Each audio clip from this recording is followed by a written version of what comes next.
That night wasn't the night I caught my husband cheating. It wasn't the day I lost my job, or the day I walked away from the house I once called home. It was the night my parents looked me straight in the eyes and told me I was out of chances. My father stood in the doorway, his shadow stretching across the cold floor. His voice was sharper than the wind outside. "You've had more than enough time to figure yourself out, Kira. It's time to face reality." My mother didn't yell. She spoke softly, so softly it almost sounded like comfort. "You can't keep living like this under our roof." But somehow that softness hurt the most. I wasn't just being asked to leave. I was being defined.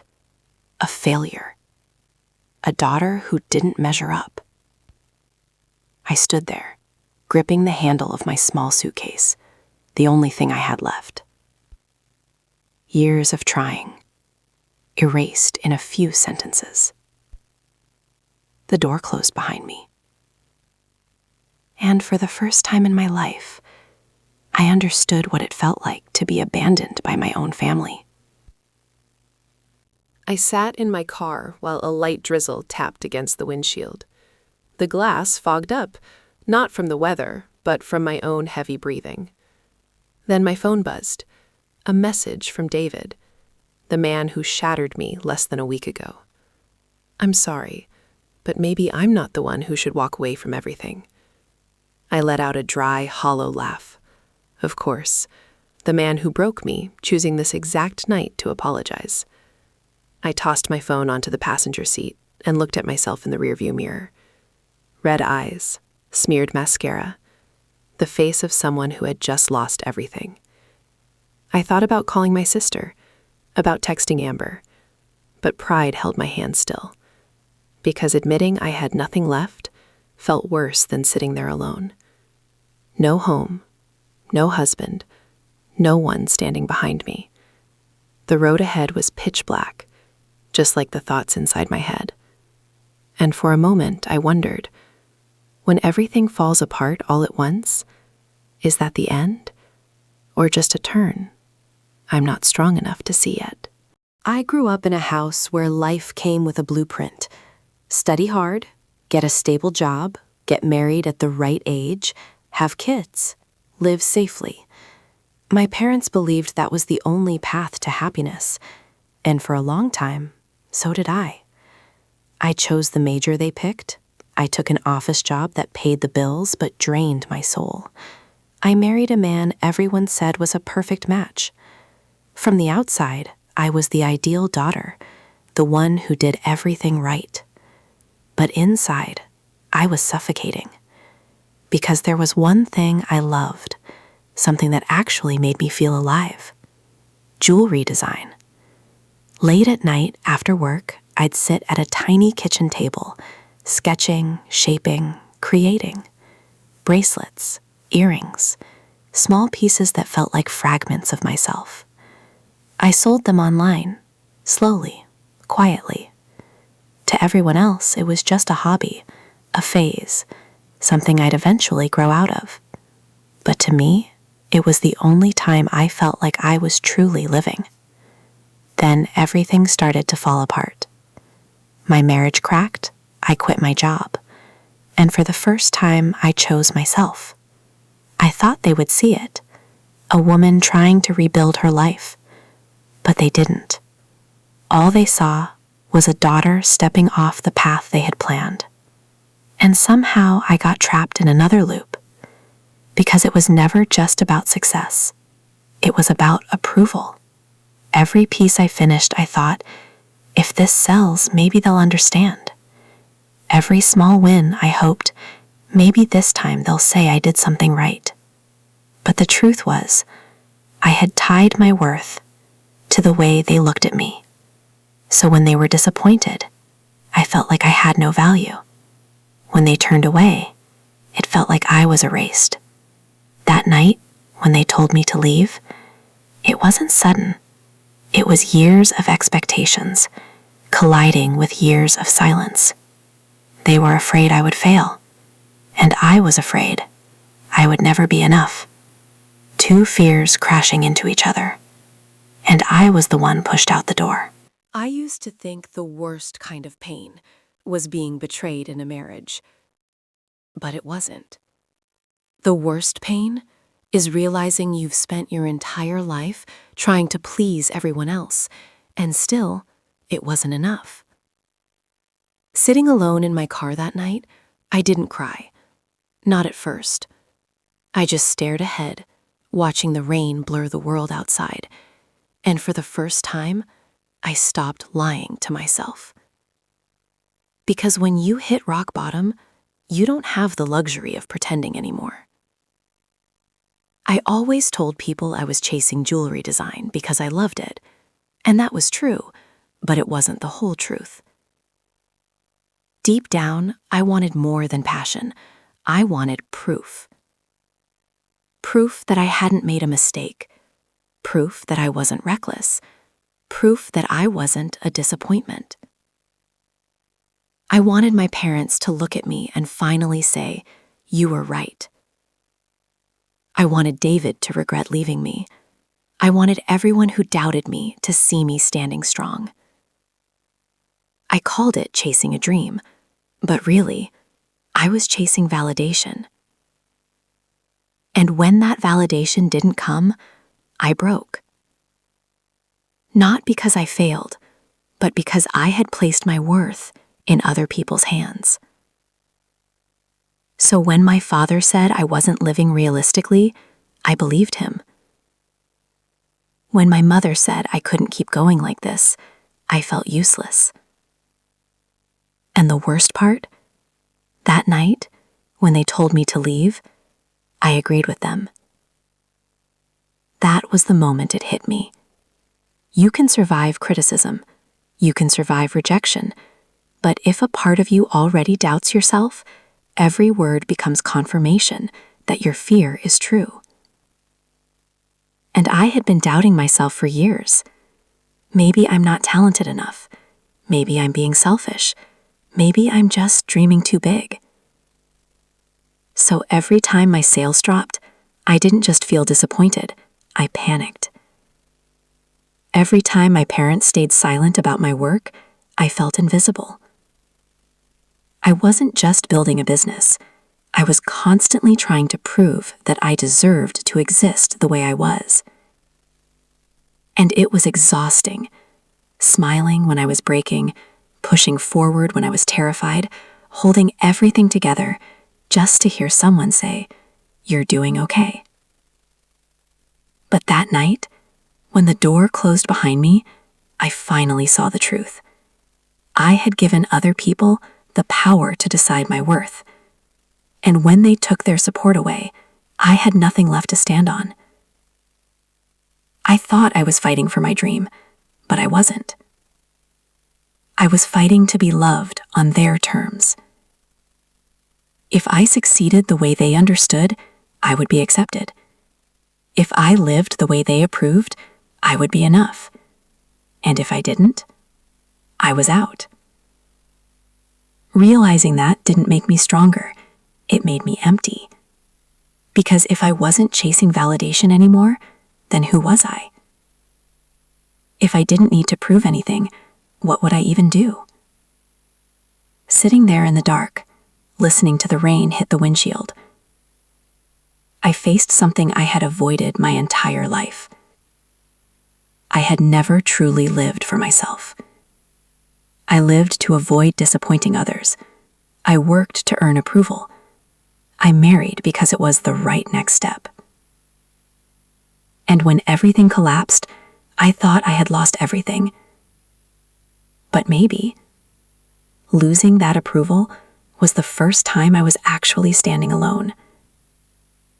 No roles, no expectations, no title of the good daughter, just me.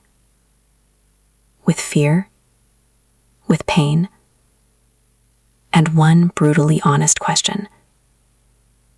If no one ever approves of me, would I still choose this path? That question hit harder than anything else. Because if the answer was yes, then I would have to take full responsibility for my life. No blaming, no waiting to be saved, no hoping someone would finally say, "I'm proud of you." That night, I didn't find the answer. But for the first time, I understood the real problem. It wasn't my parents being too strict. It wasn't me being too unrealistic. It was the fact that I had let my fear of rejection control my entire life. And if I didn't change that, no amount of money, success, or opportunity would ever make me feel like I was enough. If you've ever felt like your worth depends on someone else's approval, don't go anywhere.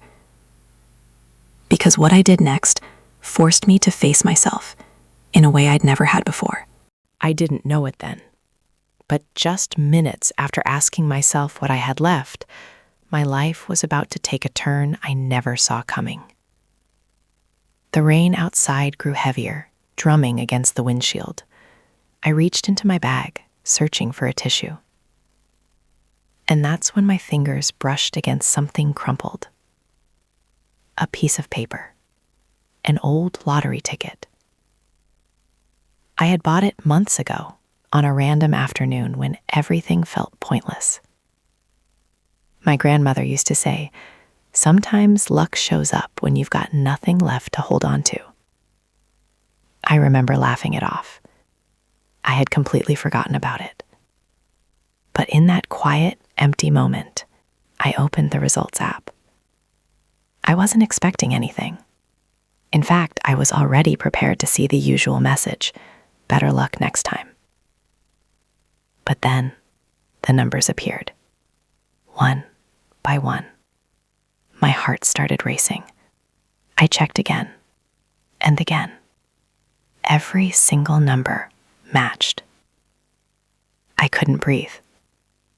$28 million. The car was still parked in the same empty lot. Nothing around me had changed. But inside, everything froze. The woman who had just been thrown out of her own home, betrayed by her husband, convinced she was a failure, was suddenly a millionaire. It didn't feel real. I didn't scream. I didn't cry.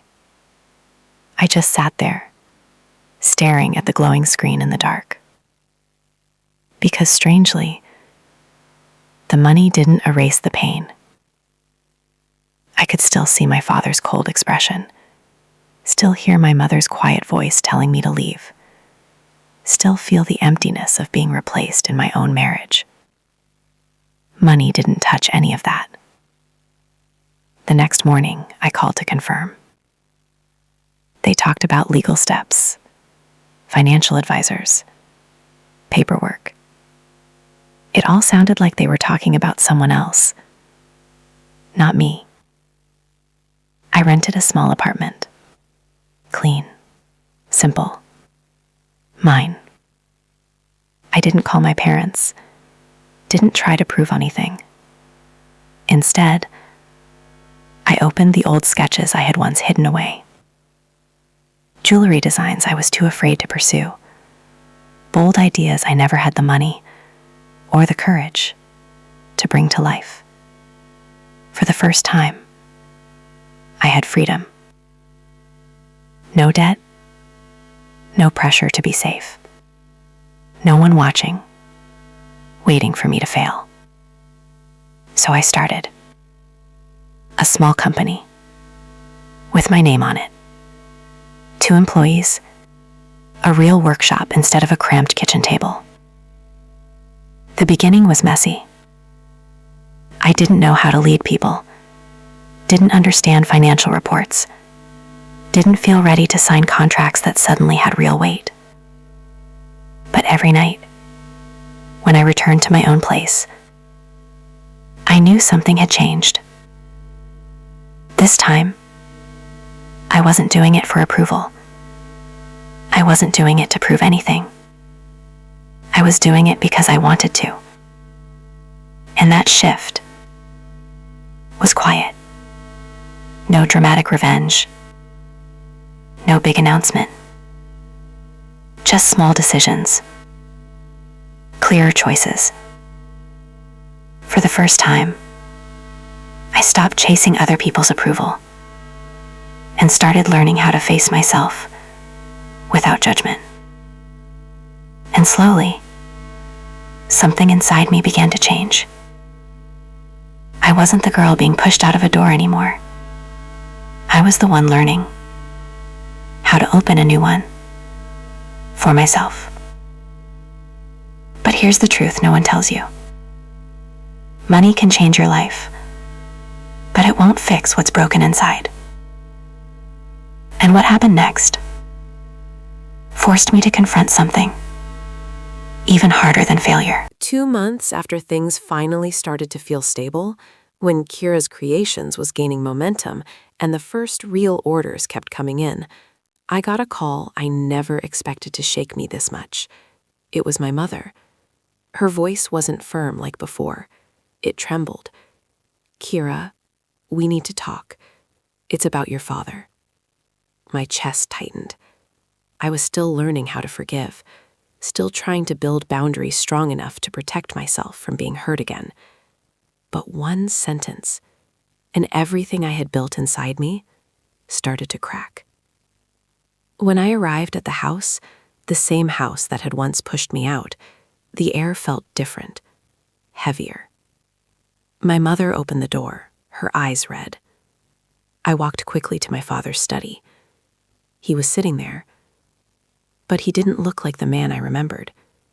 His back was slightly hunched, his face pale. "We found something wrong with my heart," he said quietly, avoiding my eyes. "The doctor said it's been developing for months." Months? That meant even the night he told me to leave, he had already been carrying his own fear. I didn't know what I felt. Anger? Pity? Both? All my life he had been the strongest person in the room, the one who taught me that weakness was failure. And now, he was sitting in front of me, admitting he wasn't okay. "Why didn't you tell me?" I asked, my throat tightening. He exhaled slowly. "I didn't want you to feel like I was a burden. You already had enough to deal with." That stopped me, because somehow we had both been living in the same fear, afraid of becoming a burden to each other. And that fear had pushed us apart. I used to want success so I could prove I was enough, but sitting there, looking at the man who had hurt me, something shifted. I didn't want to prove anything anymore. I just wanted him to be okay. The roles had reversed. I started taking him to his appointments, finding better doctors, spending evenings at the house again. But this time, we didn't argue about my career. We talked about simpler things: his youth, the dreams he once had, the ones he never followed. And slowly, I began to understand something I had never seen before. His strictness wasn't just control. It was fear. Fear that I would fail. Fear that life would break me. Fear that he wouldn't be strong enough to protect me anymore. And somewhere in that process, I faced a real choice. I could hold on to resentment, or I could let it go. Forgiveness didn't happen in a single moment. It happened in hospital waiting rooms, in quiet silences that no longer felt tense, in the way he started looking at me, not with judgment, but with something softer, something human, something like regret. That was the shift I never expected. Not money, not success, but the moment I realized I was no longer the child desperately seeking approval. I was a woman, strong enough to face the past and choose a different way forward. But just when I thought I finally understood everything, life gave me one more test, one that forced me to choose between who I used to be and who I was becoming. After days of moving back and forth between the hospital and my workshop, something inside me began to shift. For so long, I believed success was the answer, the only way to silence doubt, the only way to erase disappointment. I thought that if I became rich enough, skilled enough, successful enough, the pain would disappear. But sitting beside my father's hospital bed, listening to the steady rhythm of the heart monitor in that quiet, white room, I realized something much simpler. None of us were villains. We were just people, carrying our own fears and hurting each other because of them. I used to think I had to win in order to be loved, but love was never about proving anything. It was about understanding. And for the first time, I stopped trying to use success as a way to answer my parents. I stopped turning every achievement into a silent argument with my past. Instead, I separated two things I had confused for years: my worth and other people's approval. Because my value doesn't increase when I'm praised, and it doesn't decrease when someone is disappointed in me. That realization didn't come with fireworks. It was quiet. But it set me free. I still ran my company. I still grew my brand. But something was different. I wasn't racing anymore. I wasn't trying to be better than anyone. Every decision I made came from clarity, not from fear. I wasn't doing things to earn a yes from someone else. I was doing them because they felt right to me. And forgiveness, I finally understood it. It wasn't about forgetting what had happened. It was about refusing to let the past control who I would become. And for the first time in my life, I didn't feel stronger because I had more money. I felt stronger because I was finally at peace. And just when I thought this was the end of my story, life showed me something unexpected. Because the real question was never whether I could succeed. It was whether I could live with the choices I made next. The change didn't just stay in my thoughts. It showed up in what I did, every single day. I made a promise to myself to build my business in a way I believed in, without sacrificing my peace. I hired help when I needed it. I stopped trying to carry everything alone just to prove I was capable.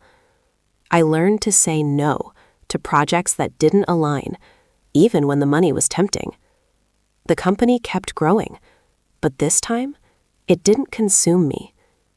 Then I did something I never thought I would. I created a small fund in my grandmother's name. She was the only one who ever told me I could become anything if I truly believed in myself. The fund supports young women who want to pursue creative paths, the same kind of dreams I was once told were unrealistic. And every time I give out a grant, I see a version of my younger self, confused, afraid, but still burning with something inside. And with my family, I chose a different way forward. I didn't go back to being the perfect daughter. I visit them, take my father to his checkups, have dinner with them every week. But I don't stay silent anymore, and I don't fight either. I just say it clearly. This is the path I've chosen, and I need it to be respected. That was the biggest shift of all. I stopped looking for approval in every glance. If my father nods, I smile. If he still worries, I don't fall apart. I set boundaries without closing my heart. And that's how I moved forward. Not by cutting off my past, not by letting it control me, but by holding both, my future and my family, in a way that finally felt like peace. If you're still trying to prove yourself to people who don't understand your path, maybe the real question isn't how to make them believe in you, but whether you're ready to believe in yourself. That evening, as I stepped into the grand hall of the Excellence Gala, crystal chandeliers shimmered above, casting soft light over elegant gowns and quiet conversations that filled the room. I never imagined I would stand in a place like this, not as a guest, but as someone being honored. From the girl who once walked out of her home with a single suitcase in silence, to the woman whose name would soon be called on stage, it felt like a full circle. For a moment, I just stood there, taking it all in. Then, across the room, I saw them, my parents. They stood near the edge of the hall, slightly out of place among the polished crowd. My father in a suit that didn't quite fit his usual self, my mother holding her small clutch a little too tightly. But it wasn't that made me pause. It was their eyes. There was no doubt anymore. No disappointment. Just something quiet but unmistakable. Pride. Not loud, not dramatic, but real. And in that moment, I knew we had finally stepped out of the story we used to live in and into something new. As I stood on stage, the lights were so bright, I could barely see the audience. But I knew they were there. My parents. And for the first time, I didn't need to find their eyes to feel like I was enough. When I began to speak, I didn't tell them about the $28 million. I didn't talk about the big contracts or the well-known clients. Instead, I told them about a rainy night, a small suitcase, and the moment I felt abandoned by my own family. I told them about the nights I sat alone, questioning who I was when no one believed in me anymore. And I told them about something even harder, learning how to forgive. Not just others, but myself. The room was quiet. Then, applause. But I didn't feel like I had won anything. I didn't feel above anyone. I just felt like I had walked a very long road and finally reached a place where I could stand still. Because I was no longer the girl who believed her worth lived in other people's approval. I was a woman who knew exactly who she was, whether anyone agreed or not. And that was the real victory.